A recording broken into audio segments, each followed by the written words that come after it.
कस्तुरीगंधा the flowering tree भाग 2. असे 4-5 दिवस गेले. सूर्य अस्ताला जाण्याच्या तयारीत होता. जयश्री आणि कस्तुरी गावातल्या डोंगरावर जळण आणण्यासाठी गेली होती. जयश्री लहान मोठ्या झुडपांच्या सुक्या काट्या तोडून मोळी बांधत होती, तर कस्तुरी हातात कोयता घेऊन मोठ्या झाडांच्या छोट्या फांद्या सपासप कापत होती.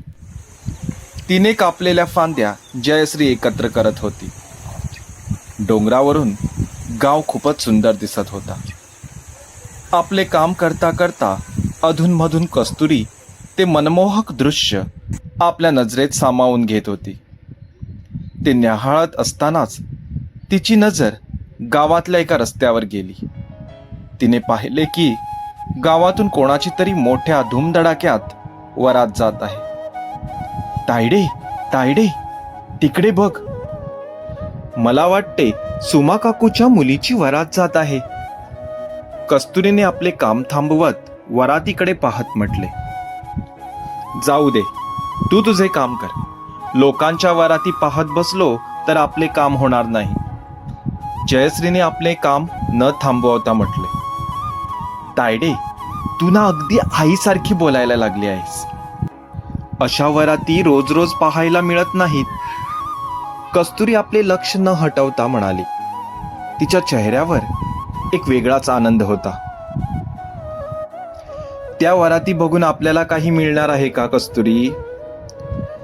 जयश्रीने मोळी करकचून बांधत म्हटले, तसे काही मिळणार नाही, पण बघून मजा घ्यायला काय हरकत आहे. आणि एक दिवस तुझी पण अशीच वरात जाणार आहे. कस्तुरीने हसत म्हटले, उगाच मोठी मोठी स्वप्ने बघू नकोस. आपल्या नशिबी नाही ते सगळे. जयश्री मोळीची गाठ बांधत म्हणाली, असे का म्हणतेस ग? कस्तुरी जरा नाराजीनेच म्हणाली,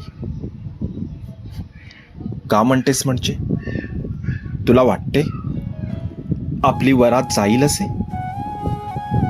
जयश्री तिच्याकडे न बघता म्हणाली, वाटते म्हणजे काय, जाणारच. तुला पण न्यायला एक मोठा राजकुमार येणार बघ. तो मखमली कपडे अंगावर चढवून एका सुंदर घोडीवर बसून रुबाबात आपल्या गावात येणार आणि तुला एका सजवलेल्या उत्तम डोलीत बसून घेऊन जाणार. कस्तुरी विचार करत म्हणाली, ए राजकुमारी, काय काय विचार चालले आहेत तुझे? काय तर म्हणे राजकुमार मला न्यायला येणार. डोके ठिकाणावर आहे ना तुझे? माणसाने अंथरूण बघून पाय पसरावेत. अग, असले हे सगळे फक्त तुझ्या कथा कादंबऱ्यात घडते. खऱ्या जीवनात असे काहीच घडत नाही. इथे ज्याच्याकडे धनदौलत आहे त्याचेच नाणे वाजते, समजलीस? उगाच नको त्या स्वप्ननगरीत रमू नकोस. सत्यात जगायला शिक. जयश्रीने तिला समजावत म्हटले, तायडे, माणसाने नेहमी स्वप्न बघावे. आपण जेव्हा कुठलीही गोष्ट प्राप्त करण्याची तीव्र इच्छा मनी बाळगतो तेव्हाच ती आपल्याला मिळते.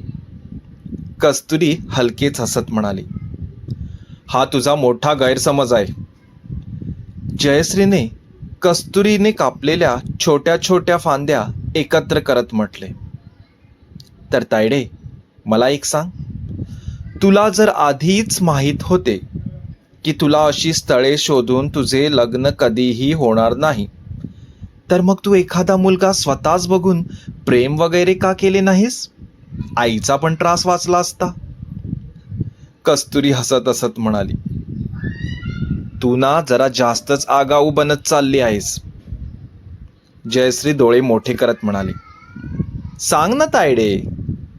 कस्तुरी म्हणाली, माझे तोंड बघितले आहेस का? या अशा रूपाच्या प्रेमात कुणी पडणार का?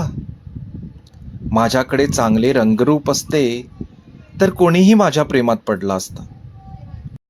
जयश्रीने दुसरी मोळी बांधायला घेतली आणि तुला त्याच्याबरोबर पळून जाऊन लग्न करता आले असते. मग हुंडा, दागदागिने, मानपान कशाची पण गरज नसती. आईला पण लोकांचे टोमणे ऐकून घ्यावे लागले नसते. कस्तुरी म्हणाली. गप्प बस ग, काहीतरीच काय बोलते. कस्तुरी, तुला देवाने चांगले रंगरूप दिले आहे. जे तू मला सांगत आहे आता ते तू स्वतःही करू शकतेस. जयश्री हसली. ए तायडे, मी नाही लग्न बिग्न करणार, मला तर इथेच राहायचे आहे. कस्तुरी म्हणाली. सगळ्या मुली आधी अशाच म्हणतात. ही घे तुझी मोळी. असे म्हणत जयश्रीने एक मोळी उचलली. कस्तुरीने आपल्या कमरेला गुंडाळलेला फटका सोडून त्याची गोल चुंबळ केली आणि आपल्या डोक्यावर ठेवली. जरा उचलून दे, असे म्हणत कस्तुरीने जरा वाकून मोळी डोक्यावरच्या चुमळीवर धरली. जयश्रीने पण आपली मोळी डोक्यावर घेऊन परतीची वाट धरली. दोघीही चालत होत्या. जयश्री पुढे आणि तिच्या 10-12 पावले मागे कस्तुरी. दोघीही डोंगर उतरत होत्या. आणि तेव्हाच, अरे बापरे, कस्तुरी, समोर बघ. जयश्री मोठ्याने किंचाळली. काय झालं ग तायडे? कस्तुरीने जयश्री थांबलेली पाहून विचारले. समोर बघ, एक मोठा साप आहे, जयश्रीने हळू आवाजात म्हटले. आपली मोळी सांभाळत कस्तुरी दबक्या पावलांनी जयश्रीपाशी आली. तायडे, घाबरू नकोस, हा कन्नास्वामींचा नाग आहे, कस्तुरीने आपला आवाज कमी करत म्हटले. कोण कन्नास्वामी?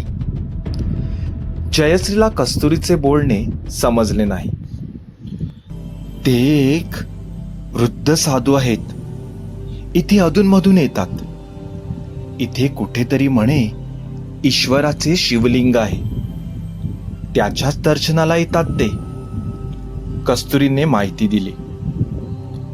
पण हा नाग त्यांचाच आहे हे तुला कसे ठाऊक? दुसरा पण असू शकतो ना? जयश्रीने प्रश्न केला. नाही, हाच आहे. काही वर्षापूर्वी मी या नागाला त्यांच्या सोबत बघितले होते. त्या नागाच्या डोक्यावर बघ, ओम दिसत आहे, कस्तुरीने हळूच म्हटले. तो नाग आपले डोके वर करून इकडे तिकडे बघत होता. त्याच्या हालचालीने जयश्री थरथरू लागली होती. अगं तायडे, कशाला घाबरतेस? मी आहे ना. कस्तुरीने जयश्रीला धीर दिला. त्याने आपल्यावर हल्ला केला तर? जयश्रीने आपली भीती व्यक्त केली. नाही करणार, तू इथेच थांब, असे म्हणत कस्तुरी जरा पुढे गेली. कस्तुरीला आपल्या दिशेने येताना पाहून त्या नागाने फणा जरा जास्तच विस्फारला. कस्तुरी, जास्त पुढे जाऊ नको. जयश्रीने कस्तुरीला थांबविण्याचा प्रयत्न केला. कस्तुरीने डोक्यावरची मोळी सांभाळत आपले हात जोडले. हे कन्नास्वामीच्या नागराया, मला वाटते तू मला ओळखत आहेस, पण ही माझी बहीण तुला खूप घाबरत आहे. हे बघ, आम्ही इथे जळण नेण्यासाठी आलो होतो. आमचे काम झाले आहे. तू आमची वाट अडवू नकोस. तू तुझ्या वाटेने पुढे जा आणि आम्हाला आमच्या वाटेने जाऊ दे. कस्तुरीने असे म्हणताच त्या नागाने आपला फणा जमिनीवर ठेवला आणि तो सरपटत जवळच असलेल्या झाडीत घुसला. आपण जे काही बघत आहे त्यावर जयश्रीचा विश्वासच बसत नव्हता. हे काय ग कस्तुरी, तू हे कसे केलेस? आणि त्या सापाने तुझे ऐकले? खरेच तुला तो नाग ओळखतो का? जयश्रीने विचारले. तुला मगाशी सांगितले नाही का तो नाग मला ओळखतो म्हणून? चल, ये पुढे, लवकर डोंगर उतरूया. अंधार पडला तर वाट दिसणार नाही. कस्तुरीने पुढे चालत म्हटले. पण सांग ना, तू त्या कन्हास्वामीला कशी ओळखतेस? जयश्रीने पुन्हा विचारले. ते इथेच एकदा डोंगरावर भेटले होते. तुला माहीत आहे, त्यांनी मला एक वरदान पण दिले होते. कस्तुरीने चालत असतानाच सांगितले. काय वरदान? उगाच काहीही बडाया मारू नकोस, जयश्री हसत म्हणाली. अगं, खरंच सांगते मी. कन्हास्वामींनी माझ्यावर खुश होऊन मला वरदान दिले होते. कस्तुरी म्हणाले. काय? कोणते वरदान? जयश्रीने आश्चर्याने विचारले. वरदान असे की मी मला पाहिजे तेव्हा एक सुगंधित फुलांचे झाड बनू शकते, कस्तुरीने सहज सांगितले. कस्तुरी, तू मला वेड्यात काढत आहेस का? जयश्रीला कस्तुरीच्या बोलण्यावर विश्वासच बसत नव्हता. नाही ग ताळीडे, खरंच सांगते मी, कस्तुरी म्हणाली. मग तू मला कधीही झाड बनवून का दाखवले नाहीस? जयश्रीने विचारले. कारण कन्हास्वामींनी मला सांगितले होते की मी वयात आल्यानंतरच या वरदानाचा उपयोग करू शकणार, कस्तुरीने सांगितले. याचा अर्थ आता तू त्या वरदानाचा उपयोग करू शकतेस, कारण आता तू वयात आली आहेस. तुम्ही ऐकत होता कस्तुरीगंधा द फ्लॉवरिंग ट्री या कथेचा दुसरा भाग. पुढे काय होणार? कस्तुरी त्या वरदानाचा उपयोग करणार? ती स्वतःला एका सुगंधित झाडात परिवर्तित करणार की नाही? बघूया पुढच्या भागात.